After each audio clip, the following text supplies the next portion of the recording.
नमस्कार, मैं हूँ राजनंदिनी और आप देख रहे हैं अलर्ट भारत न्यूज। आइए सबसे पहले नजर डालते हैं हेडलाइंस पर। ओढ़ा रेलवे ट्रैक ब्लास्ट मामले में लगातार दूसरे दिन मिला भारी मात्रा में विस्फोटक। अब 27 पेटियों में मिली 500 से ज्यादा जिलेटिन की छड़ें। मांझी के घाट विवाद को लेकर हुए अहम फैसले। अब घाट पर मोबाइल ले जाने के लिए नहीं चुकाना पड़ेगा शुल्क। देवस्थान विभाग ने संवेदक को किया पाबंद। G20 मीटिंग को लेकर प्रशासन मुस्तैद, वेन्यू की डॉग स्क्वाड की मदद से की चेकिंग। तो ये थी हेडलाइंस और अब खबरें विस्तार से।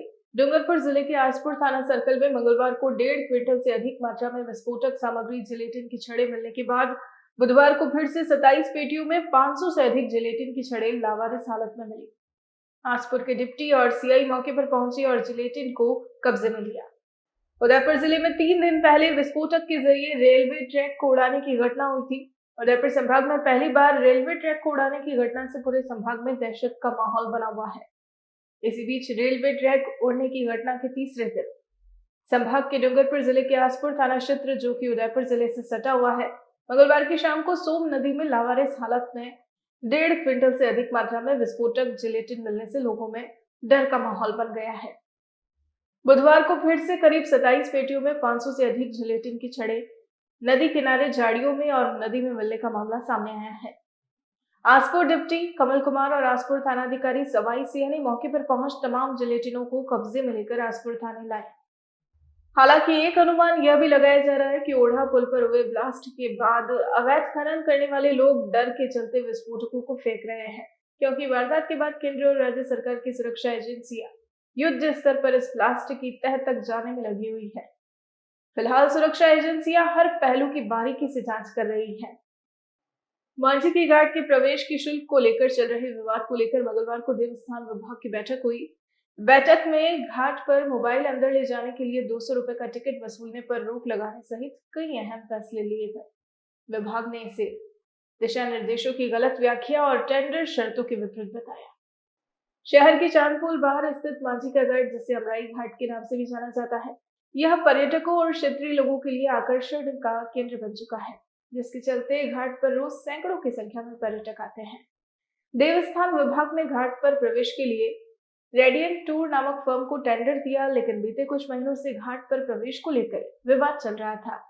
विभिन्न संगठनों ने संवेदक पर प्रवेश शुल्क और फोटोग्राफी शुल्क के नाम पर मनमाना शुल्क वसूलने का आरोप लगाया था। विवाद बढ़ता देख विभाग ने मामले में संज्ञान लिया और मंगलवार को एक बैठक रखी, जिसमें देवस्थान विभाग की आयुक्त प्रज्ञा केवल रमानी, अतिरिक्त आयुक्त ओपी जैन, एडीएम प्रशासन OP Bankar, ADM city Prabha Gautam, SP Mahendra Parik, देवस्थान प्रमुख लेखाधिकारी सुरेंद्र तातेड़, उपायुक्त और सहायक आयुक्त सुनील मत्तड़, सहायक आयुक्त दीपिका मेघवाल और संवेदक प्रदीप जोशी मौजूद रहे। बैठक के दौरान घाट पर स्थित मंदिर दर्शन, श्रावणी उपाकर्म, क्रियाकर्म आदि आयोजनों के लिए प्रवेश निःशुल्क रखने का निर्णय भी हुआ। टूटी हुई रेलिंग की मरम्मत, परिसर के भीतर की साफ सफाई आदि पर भी चर्चा हुई। बैठक में देवस्थान विभाग के सहायक आयुक्त को समय समय पर मंदिर परिसर की मॉनिटरिंग करने के निर्देश भी दिए गए। बैठक में बताया गया कि टूटी हुई रेलिंग की मरम्मत के लिए कार्यालय से राशि जारी की जा चुकी है। सहायक आयुक्त इसकी 7 दिवस में पालना करवाएंगे। मंदिर के अंदर की नियमित साफ सफाई संवेदक द्वारा करवाई जाएगी। घाट और सीढ़ियों की साफ सफाई के लिए एडीएम प्रशासन से चर्चा और नगर निगम आयुक्त से फोन पर बात की गई। इस पर निगम आयुक्त ने अपनी सहमति जताई। साथ ही अमराई घाट पर पूर्व में नगर निगम द्वारा किए गए लाइटिंग कार्य के विस्तार और उचित प्रकाश व्यवस्था के लिए भी निगम आयुक्त ने फोन पर सहमति दी। बैठक में निर्णय लिया गया कि बिजली का बिल संवेदक वहन करेगा। पानी कनेक्शन के लिए देवस्थान विभाग के सहायक आयुक्त ने पीएचईडी विभाग में आवेदन करने की बात कही। बैठक में हुए फैसलों से कहीं न कहीं शहरवासियों को राहत मिली है। इसी कड़ी में जनहित के लिए इस मुद्दे के लिए संघर्ष कर रहे भारतीय जनता युवा मोर्चा के पूर्व जिलाध्यक्ष सन्नी पोखरना ने स्वागत किया। साथ ही पोखरना ने अलर्ट भारत न्यूज का जनहित को ध्यान में रखते हुए उठाए इस मुद्दे के लिए आभार जताया। जैसा कि आज हमें ज्ञात है कि देवस्थान विभाग ने मांझी घाट पर अवैध वसूली के खिलाफ कार्रवाई करते हुए ठेकेदार को पाबंद किया है और 200 रुपये जो शुल्क वो मोबाइल के लिए ले रहा था और जो मंदिर में जाना कर्मकांड करने वालों से जो शुल्क ले रहा था उसको हर तरीके से निःशुल्क किया है। इसके लिए सर्वप्रथम तो अलर्ट भारत न्यूज़ का बहुत बहुत धन्यवाद देना चाहता हूँ, जिन्होंने इस मुद्दे को उठाया। यह शहर का आम जन का एक मुद्दा था, इसकी तरफ लोगों को जागरूक किया कि इस तरह की कोई अवैध वसूली हो रही है। उनका बहुत बहुत धन्यवाद देना चाहता हूँ, जिन्होंने इसका पूरा मीडिया कवरेज करके और इसको आम जन तक पहुँचाया।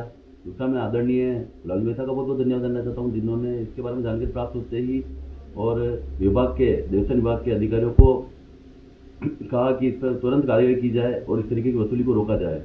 मैं मेरे साथ खड़े सारे युवा भाइयों का बहुत बहुत धन्यवाद देना चाहता हूँ, जिन्होंने साथ मेरे खड़े होकर अपना समय दिया, 2 दिन तक वहाँ धरना दिया, प्रदर्शन किया, अपना समय देकर आमजन के मुद्दे के लिए खड़े रहे। मैं इसी में जो अपने देवस्थान विभाग के अधिकारी हैं, आयुक्त मैडम हैं, उनका भी बहुत बहुत धन्यवाद देना चाहता हूँ कि प्रशासन ने आमजन की पीड़ा सुनी। आमजन का जो एक मुद्दा था, जो कि वहाँ मंदिर था जो सालों से जा रहे थे, जो कर्मकांड किए जाते थे, जो वहाँ पे पिंडदान का जो काम होते थे, इस तरीके की जिस तरह की रोक लगा रखी थी, वो एक आम आदमी जा रहा था, उससे मोबाइल रोका जाता था। तो ये सारी चीज़ें उन्होंने सुन के और आम जन के हित में फैसला किया। मैं इन सबका बहुत बहुत धन्यवाद देना चाहता हूँ और मैं इसी तरह आशा करता हूँ कि आम जन के इस तरह के मुद्दों के लिए आप सभी का प्यार और आशीर्वाद मिलता रहेगा, साथ मिलता रहेगा। धन्यवाद। उदयपुर में होने वाली G20 शेरपा मीटिंग को लेकर बुधवार को बैठक स्थल की डॉग स्क्वाड की मदद से चेकिंग की गई।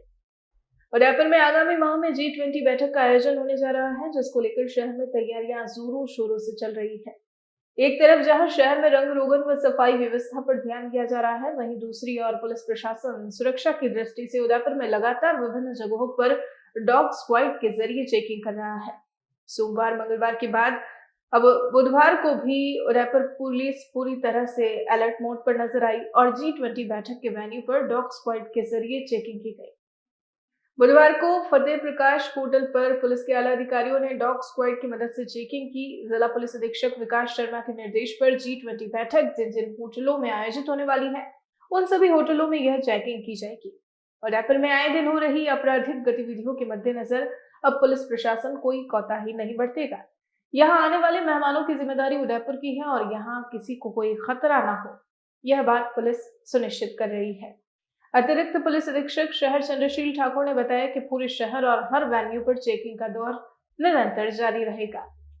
देखिए, G20 समिट को देख के जो BDS स्क्वाड है जोन की और जो एडिशनल SP जोन है और मैं और हमारी जो टीम्स हैं वो यहाँ पर वेन्यू देखने आई हैं। वेन्यू की सिक्योरिटी का हम असेसमेंट कर रहे हैं, सिक्योरिटी ऑडिट कर रहे हैं और वो लगातार चलती रहेगी। किसी प्रकार के भी कोई जो थ्रेट हो सकता है उसको देखते हुए ये लगातार जिला पुलिस द्वारा जोन और जिला पुलिस द्वारा ये कार्रवाई की जाएगी। बुधवार को ट्राइबल स्टूडेंट यूनियन ने अपनी विभिन्न मांगों और 2 नाबालिगों की गोली मारकर हत्या करने वाले अधिकारियों को वीरता पदक देने के विरोध में मुख्यमंत्री के नाम का ज्ञापन जिला कलेक्टर को सौंपा। छात्रों ने बताया कि सितंबर 2020 को रीट भर्ती में रिक्त 1167 सीटों को लेकर खिरवाड़ा डूंगरपुर में हुए उग्र प्रदर्शन में पुलिस अधिकारियों की तरफ से हुई गोलीबारी का शिकार हुए 2 नाबालिगों की गोली मारकर हत्या हुई थी और उन्हीं अधिकारियों को सम्मानित किया जा रहा है। छात्रों ने बताया कि आदिवासियों पर गोली चलाने वाले अधिकारियों को 25 बीघा जमीन और 6 लाख रुपए देकर सम्मानित करवाने का प्रयास किया जा रहा है। ऐसे में उन नामों को वापस लिया जाए। छात्रों ने बताया कि मृतकों के परिजनों को मुआवजे के नाम पर किसी भी तरह की कोई सहायता नहीं दी गई। ऐसे में मृतक के परिजनों को 50-50 लाख रुपए और एक सरकारी नौकरी देने की मांग की गई। वहीं काकरी डोंगरी के मामले में 5000 लोगों पर दर्ज हुए मुकदमे तुरंत प्रभाव से वापस लेने की मांग की गई। छात्रों ने कहा कि यदि समय रहते राजस्थान सरकार ने मांगों को नहीं माना तो आदिवासी समाज द्वारा पुनः उग्र आंदोलन किया जाएगा। मैं अरविंद कोटेड़ हूँ, स्टूडेंट लीडर हूँ और हमारा डिमांड ये है कि 2 साल पहले जो काकरी डोगरी आंदोलन हुआ था उस दौरान पुलिस द्वारा 2 नाबालिग छात्रों की हत्या कर दी गई थी गोली मार के। उसके लिए भी हमने कोई वो शांति से रहे, हमने कोई आंदोलन नहीं किया। लेकिन अब ये दिक्कत है कि सरकार उनको वीरता पुरस्कार दिला रही है। वीरता पुरस्कार के तहत उन्हें 25 बीघा ज़मीन और 6-6 लाख रुपए दे रही है। तो ये हमारी भावना को आहत कर रही है, पूरे समाज के पूरे क्षेत्र की भावना को आहत कर रही है। हम चाहते हैं कि इस तरह कोई वीरता पुरस्कार नहीं दिया जाए और रद्द किया जाए, उनके नाम वापस लिए जाए।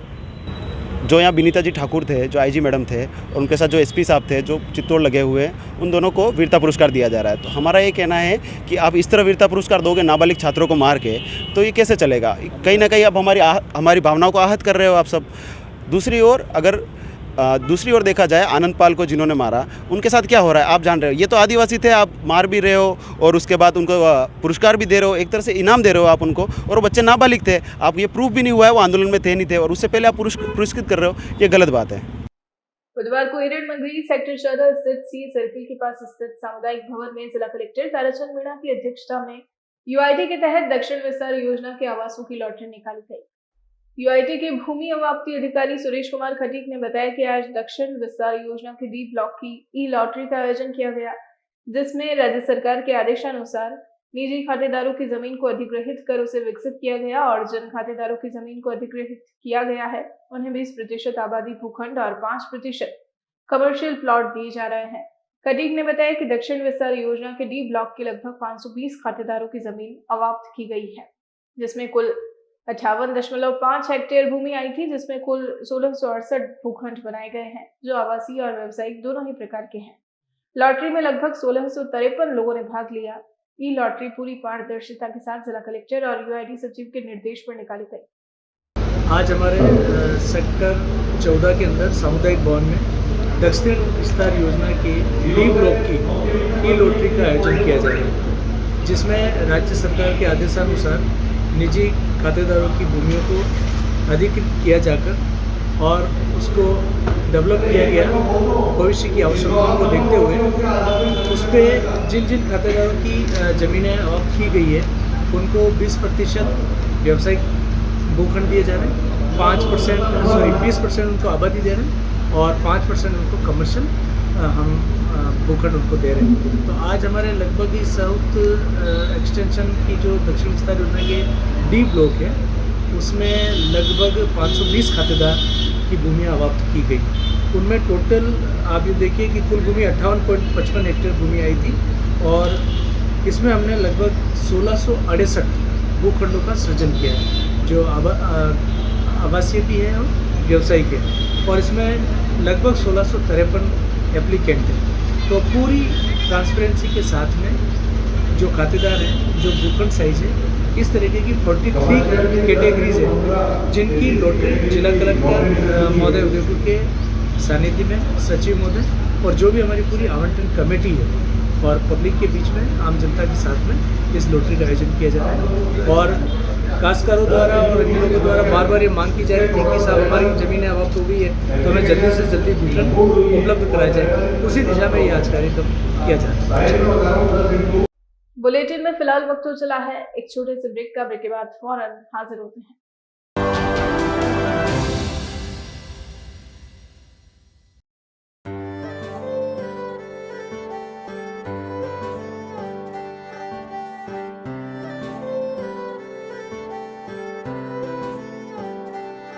मारे आंगणे की तू है लाडली, मारे बगिया की तू है एक कली, मारे आंगणे की तू है लाडली, मारे बगिया की तू है एक कली, जद छोड़ के तू जाएगी हमें लाडो, याद तेरी घनी आएगी, मारे आंगणे की तू है लाडली, मारे बगिया की तू है एक कली। सोजतिया ज्वेलर्स, रिश्तों को नहीं दिलों को जोड़े। 27 वर्षों से आपकी सेवा में पूनम फर्नीचर, ऑफिस, डोमेस्टिक, मॉल्डेड जैसे सभी प्रकार के स्टील और वुडन फर्नीचर के निर्माता और विक्रेता। Poonam furniture supreme, Godrej, Spacewood, Cello और गिगेन फर्नीचर के साथ रिफ्रेश मैट्रेसेस की शानदार श्रृंखला। अपना घर सजाने के लिए कैश की चिंता छोड़ दीजिए। पूनम फर्नीचर आपके लिए लाया है बजाज फाइनेंस और HDFC बैंक की सुविधा। 0% डाउन पेमेंट, 0% ब्याज और बिना किसी प्रोसेसिंग फीस के आसान ऋण योजना। हॉस्पिटल, होटल्स, कॉलेज, कॉर्पोरेट और सभी तरह के गवर्नमेंट एवं नॉन गवर्नमेंट इंस्टीट्यूशन में टर्न की प्रोजेक्ट्स के विशेषज्ञ। उदयपुर का एकमात्र 3 मंजिला भव्य फर्नीचर शोरूम। शादी के विभिन्न पैकेज की विशाल श्रृंखला। 21,000 से लेकर 1,51,000 तक पैकेज उपलब्ध। 37,500 में 11 item, double bed box, side table 2, अलमारी, सिंगल डोर, गद्दे, तकिए, बेडशीट, कंबल set, centre table for X2, dressing table, बाजोट, कुर्सी 4, यानी आपके बजट में आपकी चाहत का फर्नीचर। घर के आंगन से लगे ससुराल का हर कोना, पूनम फर्नीचर के बिना बेटिया ससुराल न जाए। एक बार पधार कर सेवा का मौका अवश्य दे। पूनम फर्नीचर, सेक्टर 5, हिरन Mangri, main road, Udaipur.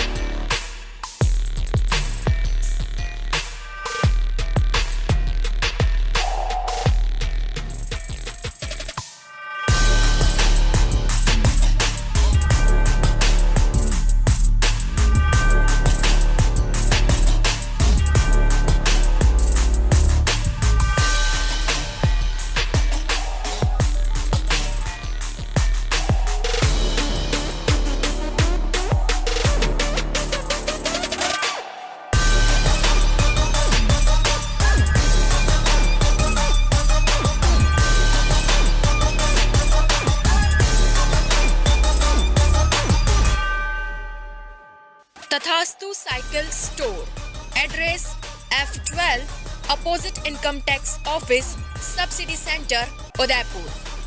Phone number 9414263435।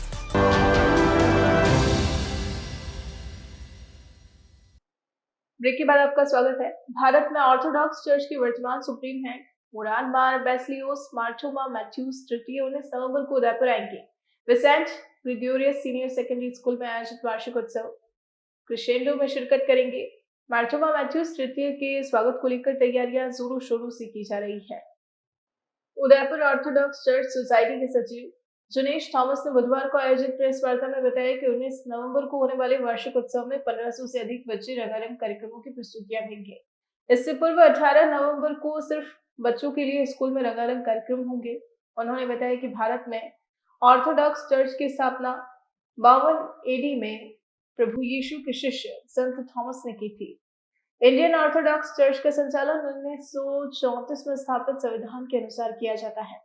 Indian Orthodox church के सुप्रीम उरान मार बेस्लियोस मार्टोमा मैथ्यूस तृतीय है और इस चर्च का मुख्यालय केरल के कोट्टयम में स्थित है। उन्होंने बताया कि इस अकादमिक सत्र में उदयपुर के सेंट ग्रेगोरियस स्कूल की ओर से 120 से अधिक निर्धन बच्चों को 10 लाख रुपए की सहायता अब तक की जा चुकी है।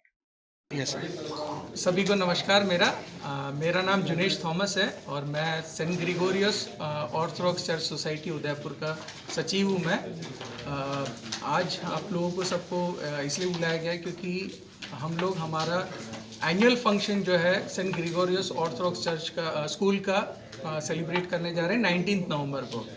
और इसकी महत्वता इसलिए भी ज़्यादा है हमारे लिए क्योंकि हमारे जो सुप्रीम हेड है मार्टोमा मैथ्यूस तृतीय वो इस सेलिब्रेशन में उपस्थिति दे रहे हैं और इसकी हमें ब्लेसिंग्स करेंगे इस प्रोग्राम में भाग लेके। और साथ ही ये प्रोग्राम जो है क्रिशेंडो, हमारी जो थीम है वो क्रिशेंडो इस प्रोग्राम की। इस प्रोग्राम में कल्चरल एक्टिविटी होगी, पेरेंट्स और बच्चे हिस्सा लेंगे। 1500 से ज़्यादा बच्चे इस प्रोग्राम में भाग लेंगे और ये 19 नवंबर को शाम को 6 बजे सेंट ग्रेगोरियस ऑर्थोडॉक्स स्कूल में आयोजित किया जाएगा। ठीक है, सीनियर सेकेंडरी स्कूल में। वन विभाग ने दूध तलाई स्थित करणी माता वन क्षेत्र में लवकुश वाटिका का निर्माण लगभग पूरा कर लिया है। इको टूरिज्म को बढ़ावा देने के लिए यहाँ 2 करोड़ रुपए खर्च कर बच्चों के लिए जिप लाइन, रॉक क्लाइंबिंग समेत आधा दर्जन रोमांचक गतिविधियां विकसित की गई है। झीलों के शहर में पर्यटकों और आमजन के लिए यह नया आकर्षण होगा। आपको बता दें, इको टूरिज्म को बढ़ावा देने के लिए राज्य सरकार ने बजट में हर जिला मुख्यालय पर लवकुश वाटिका बनवाने की घोषणा की थी। इसके लिए सभी जिलों को 2-2 करोड़ रुपए दिए गए थे। डीएफओ मुकेश सैनी ने बताया कि वाटिका परिसर में 22 से ज्यादा चेक डैम बनाए हैं। इनसे भूमिगत जल स्तर बढ़ने के साथ ही वन्य जीवों के लिए भी पानी उपलब्ध रहेगा। साथ ही मानसून में चेक डैम पर्यटकों के लिए आकर्षण का बड़ा केंद्र बनेंगे। सैनी ने बताया कि विभाग को इसके सारे फोटोज भेज दिए गए हैं। वाटिका का उद्घाटन सीएम की ओर से डेट आने पर फाइनल किया जाएगा। मुकेश सैनी, मैं डीएफओ उदयपुर हूँ। राज्य सरकार की इस वर्ष की बजट घोषणा के तहत उदयपुर जिले में मासला मगरा के अंदर लव कुश वाटिका का निर्माण कार्य किया जा रहा है। इसका मुख्य उद्देश्य एक बच्चों के लिए एक ऐसा स्थान का चयन करना जो कि एक जंगल के रूप में हो, ना कि एक पब्लिक पार्क की तरह हो, और उसमें कुछ बच्चों की एक्टिविटीज़ इस तरह की थीम पर ये पार्क का निर्माण किया गया है वाटिका का। यह क्षेत्र लगभग 35 हेक्टेयर में मासला मगरा के पास ही बनाया गया है। इसमें ट्रैकिंग रूट्स बनाए गए हैं जिनमें बच्चे वॉकिंग करके विभिन्न तरह के पेड़ पौधों की जानकारी ले सकते हैं। कुछ सिटिंग प्लेसेस बनाए गए हैं जहां बैठ करके बच्चे प्रकृति का आनंद ले सकते हैं। इसी तरह से कुछ वाटर हार्वेस्टिंग स्ट्रक्चर्स को भी वहाँ बनाया गया है जिससे कि बच्चों को उनकी जानकारी मिल सके, और बच्चों के एंटरटेनमेंट के लिए एक छोटा सा किड्स प्ले एरिया का भी डेवलपमेंट किया गया है जिसमें 10 तरह की एक्टिविटीज़ में बच्चे अपना समय व्यतीत करके आनंद ले सकते हैं। सर, उसमें उद्घाटन कब तक हो जाएगा? अभी विभाग को हम लोगों ने हमारा जो कार्य किए हैं उन सब की वीडियो और उनकी फ़ोटोज़ भेजी हुई हैं। जैसे राज्य सरकार से इसकी डेट आएगी वो अवगत करेंगे। अभी वर्तमान तक कोई ऐसी डेट डिसाइड नहीं हुई है। बुधवार को उदयपुर के नगर विकास प्रन्यास के सहेली नगर वाले बंद पड़े गेट के पास 6 से 7 महीनों से बंद पड़े बेसमेंट में कंकाल मिलने से हड़कंप मच गया। प्रन्यास के कर्मचारियों ने कंकाल देखते ही प्रन्यास के संबंधित अधिकारियों को इसकी सूचना दी। सूचना मिलते ही प्रन्यास सचिव नितेंद्रपाल सिंह और स्टाफ के सदस्य मौके पर पहुंचे। अधिकारियों ने इसकी सूचना पुलिस को दी, जिस पर अतिरिक्त पुलिस अधीक्षक शहर चंद्रशील ठाकुर और अम्बामाता थानाधिकारी रविंद्र चौरण जाप्ते के साथ मौके पर पहुंचे। जानकारी के अनुसार यह कुत्ते का कंकाल मिला है। कंकाल की सूचना मिलते ही एक बार तो मौके पर अफरा तफरी मच गई कि महीनों से बंद पड़े बेसमेंट में कंकाल कहां से आया। उदयपुर के चेटक स्थित राजकीय गुरु गोविंद सिंह उच्च माध्यमिक विद्यालय के छात्रों का हाल ही में जोधपुर में हुई डीजी सिस्ट में प्रदेश के मुख्यमंत्री द्वारा पुरस्कार के चेक मिलने के बाद उदयपुर आने पर स्कूल के प्रिंसिपल पंकज पटेल ने सम्मानित किया।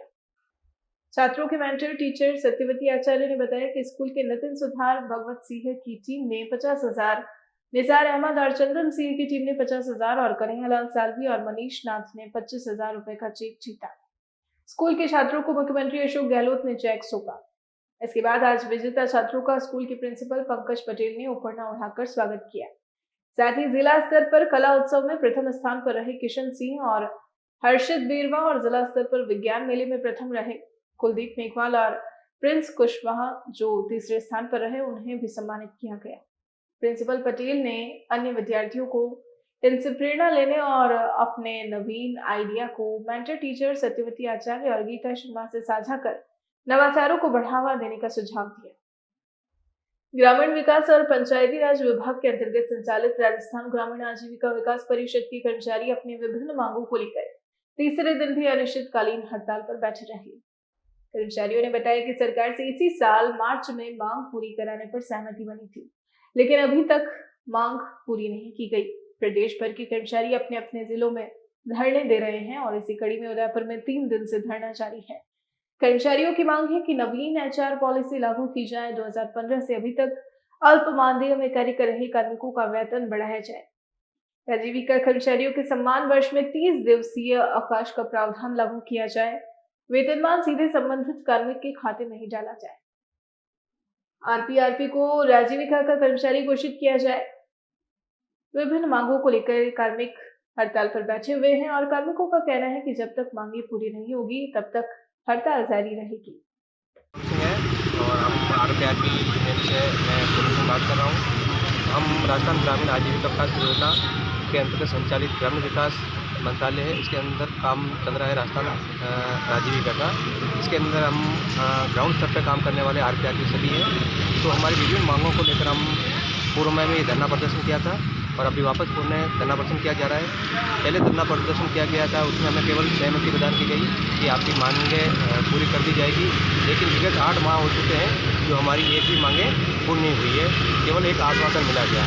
अब हमारी मुख्य मांगें यह है कि हमारा जो वर्ष 2015 से हम काम कर रहे हैं सभी RPRP में, तो अभी तक हमारा वेतन वृद्धि नहीं किया गया है। तो राज्य सरकार से हमारा ये अनुरोध है कि हमारा वेतन वृद्धि है यथाशीघ्र बढ़ाई जाए। हमारा न्यूनतम अल्प मानदेय के अंदर हम कार्य कर रहे हैं। दूसरी ये बात यह है कि मैं जो हमारी HR पॉलिसी है उसमें बदलाव किया जाए। जो शुरू से जो HR पॉलिसी थी उसमें जो RPR के कार्य थे केवल क्लस्टर लेवल फेडरेशन पे उनको रखा जा रहा था। ठीक है, रखकर उनको 6 माह बाद उनको हटा दिया जाता है, जिससे हम ग्राउंड स्तर पे काम करने वाले एक गरीब परिवार से निकले हुए सभी RPR की है। तो उस दरमियान हम बेरोजगारी की स्थिति में आ जाते हैं, हमारा कोई भविष्य खतरे में है। तो अभी ये धरना कितने टाइम से चल रहा है और कब तक चलेगा? ये धरना हमारा 10 तारीख में हमारी यूनियन ने फैसला लिया था और हमने राज्य स्तर पे में उनको अवगत करा दिया कि हम 14 तारीख से हम अनिश्चितकालीन हड़ताल करेंगे। तो आज हमारा ये तीसरा दिन है, जिसमें हम उदयपुर जिले में 52 RPR पे कार्यरत हैं, सभी यहाँ धरना प्रदर्शन में मौजूद है और उन सभी का पूर्ण सहयोग से हमारा धरना प्रदर्शन चल रहा है। और जब तक हमारी ये मांगे पूरी नहीं हो जाएगी तब तक हमारा धरना प्रदर्शन चलता रहेगा। डूंगरपुर राजपुर मार्ग पर RDO कार्यालय के पास बीती रात थार और क्रूजर के बीच जोरदार भिड़ंत हो गई। घटना के बाद तेज आवाज सुनकर स्थानीय लोग बेसहम उठे और बाहर जाकर देखा तो घटना की जानकारी मिली। हालांकि इस हादसे में किसी को ज्यादा गंभीर चोट नहीं पहुंची है, लेकिन दोनों गाड़ियां पूरी तरह क्षतिग्रस्त हो चुकी है। जानकारी के अनुसार क्रूजर गाड़ी डूंगरपुर से आसपुर की तरफ जा रही थी, वहीं थार डूंगरपुर की तरफ आ रही थी। इसी बीच RDO कार्यालय के पास घुमावदार जगह पर दोनों के बीच भीषण टक्कर हो गई, जिससे दोनों गाड़ियां घसीटती हुई दूर झाड़ियों में जा घुसी।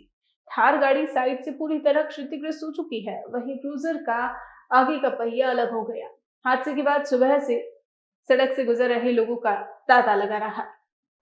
डूंगरपुर जिले के रामसागड़ा थाना क्षेत्र के वेड़ के जंगल में 4 दिन पहले पेड़ से लटका हुआ नाबालिग लड़की का शव मिला, जिसकी बुधवार को पोस्टमार्टम की कार्रवाई हुई। डिप्टी रामेश्वर लाला ने बताया कि नाबालिग लड़की के पिता ने पुलिस को रिपोर्ट देकर बताया कि उसकी नाबालिग बेटी एक सरकारी स्कूल में 12वीं में पढ़ती थी। रविवार को वेड़ के जंगल में पेड़ पर उसकी नाबालिग बेटी का शव लटका हुआ मिला, जिस पर पिता ने रेप कर हत्या का आशंका जताया है। नाबालिग लड़की के पिता ने बताया कि आरोपी नर्सिंग छात्र दिनेश बगोरा उसकी नाबालिग बेटी को पत्नी बनाने की नियत से 6 माह पूर्व भगा कर ले गया था। इसमें दिनेश के भाई और पिता ने भी साथ दिया। आरोपी दिनेश ने उसकी नाबालिग बेटी को पत्नी बनाकर रखा और उसके साथ रेप किया। इसके बाद नाबालिग बेटी को वेड़ के जंगल में ले जाकर रेप कर पेड़ से फंदा लगाकर उसे लटका दिया। घटना के बाद से रामसागड़ा पुलिस ने शव को जिला अस्पताल की मोर्चरी में रखवाया। 4 दिन बाद पुलिस ने परिजनों को समझाइश कर मेडिकल बोर्ड से पोस्टमार्टम कराकर शव परिजनों को सुपुर्द किया। पुलिस ने पिता की रिपोर्ट के आधार पर मामला दर्ज कर जांच शुरू कर दी है। 13 तारीख को सूचना मिली कि वेड़ के जंगल में एक नाबालिग की लाश लटकी हुई, जिस पर SHO रामसागड़ा में जाब्ता पहुंचे। वहां गांव के सहयोग के लाश को नीचे उतरा मोर्चरी में रखवाया और मृतक के परिजनों द्वारा 6 माह पूर्व इसको भगाकर ले जाने वाले के खिलाफ प्रकरण दर्ज करवाया है, जिस पर अपहरण, बलात्कार और हत्या का मुकदमा दर्ज करके जांच कार्रवाई की जा रही है। आज मृतका के परिजनों की उपस्थिति में जनरल हॉस्पिटल में उसका पोस्टमार्टम की कार्रवाई चल रही है। तो आज के इस बुलेटिन में फिलहाल इतना ही। अब दीजिए इजाजत राजनंदिनी को और बने रहिए अलर्ट भारत न्यूज के साथ। नमस्कार।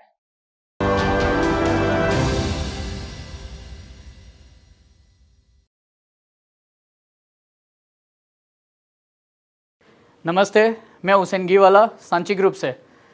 यहाँ कहते हुए आज मुझे बड़ी खुशी हो रही है कि सांची ग्रुप में 5000 से ज़्यादा फैमिली हमारे साथ में जुड़ी हुई है। उन्हीं में से एक डॉक्टर गोविंद जी मालविया साहब अपना एक्सपीरियंस हमारे साथ में शेयर करेंगे। नमस्कार प्यारे साथियों, जैसा कि आप जानते हो कि सांची ग्रुप अपने आप में एक बहुत ही बड़ा वेल सेटल्ड ग्रुप है और कंस्ट्रक्शन लाइन के मामले में और स्पेशली बिल्डिंग्स के मामले में इनका काफ़ी ख्याति और नाम है। और इसी सिलसिले में मेरी एक बार जो एडवर्टाइजमेंट देखने के बाद में मेरी बात हुई थी हुसैन सर से और उन्होंने और उनकी टीम ने काफ़ी कोऑपरेट किया और उसके बाद में हमने साइट विजिट्स की और साइट्स में मुझे ड्रीम हाउस काफ़ी पसंद आया। हालांकि इनकी बिल्डिंग्स वगैरह उससे भी बड़ी शानदार थी, वेल लोकेटेड कह सकते हैं हम, प्रकृति की गोद में सबसे अट्रैक्टिव पॉइंट रहा यहाँ पर। साथ ही साथ हमने देखा कि यहाँ पर नज़दीक में काफ़ी अच्छे खासे प्रोजेक्ट्स भी आ रहे हैं, लाइक इंटरनेशनल स्टेडियम्स का भी प्रावधान है। साथ ही साथ नेशनल हाईवेज़ भी बन रहा है जो कि गोल्डन कॉरिडोर के रूप में जाना जाता है, जो उधर से ही निकल रहा है। और उमरडा रेलवे लाइन भी काफ़ी नज़दीक है और कनेक्टिविटी के मामले में भी काफ़ी शानदार हैं, वेल लोकेटेड हैं, अच्छे बजट में हैं। तो निश्चित तौर पर मेरा यह मानना है कि इससे बेहतर ऑप्शंस उदयपुर जैसे सिटी में कोई हो नहीं सकता। तो मेरे ख्याल में सबको एक बार सांची ग्रुप के इस प्रोजेक्ट पर विजिट करना चाहिए और एक बार देखना चाहिए कि वास्तव में दूसरे जो कंस्ट्रक्शन पॉइंट्स हैं या साइट्स हैं उससे कई गुना बेटर इनके कंस्ट्रक्शन हैं। और टीम तो वैसे शानदार है ही है, विशेष तौर से हुसैन सर और हमारे जितेंद्र जी सर, जिन्होंने मुझे हर कदम पर हर चीज़ में, चाहे वो बैंक का जो लोन का मामला हो या फिर प्रॉपर्टी के लीगलिटी का मामला हो, उसमें हर तरह से मुझे कोऑपरेट किया। मेरे परिवार को भी काफ़ी कंफर्टेबल लगा, स्पेशली मेरी वाइफ को तो ये जो है साइट्स काफ़ी अट्रैक्टिव लगी। और आसपास में शानदार हरे भरे पहाड़, ये सबसे ज़्यादा अच्छी चीज़ें थी। तो निश्चित तौर पर आपको भी एक बार विज़िट करना चाहिए, ये मेरा पर्सनल सुझाव है आपसे। तो यही कहना चाहूँगा, इससे ज़्यादा तो मैं क्या कहूँ। आप एक बार देखेंगे तो वास्तव में मैंने जो कहा है उससे आपको डबल ही नज़र आएगा। धन्यवाद। उदयपुर संभाग में हीरो टू व्हीलर व्हीकल्स में अपनी खास पहचान रखने वाले रॉयल मोटर्स ने आपके सहयोग से 37 वर्ष पूर्ण कर लिए हैं।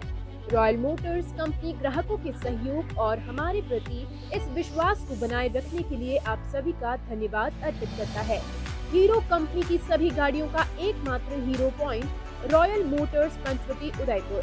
यहाँ आपको मिलेंगे हीरो कंपनी के सभी मॉडल आकर्षक रंगों में खास ऑफर के साथ।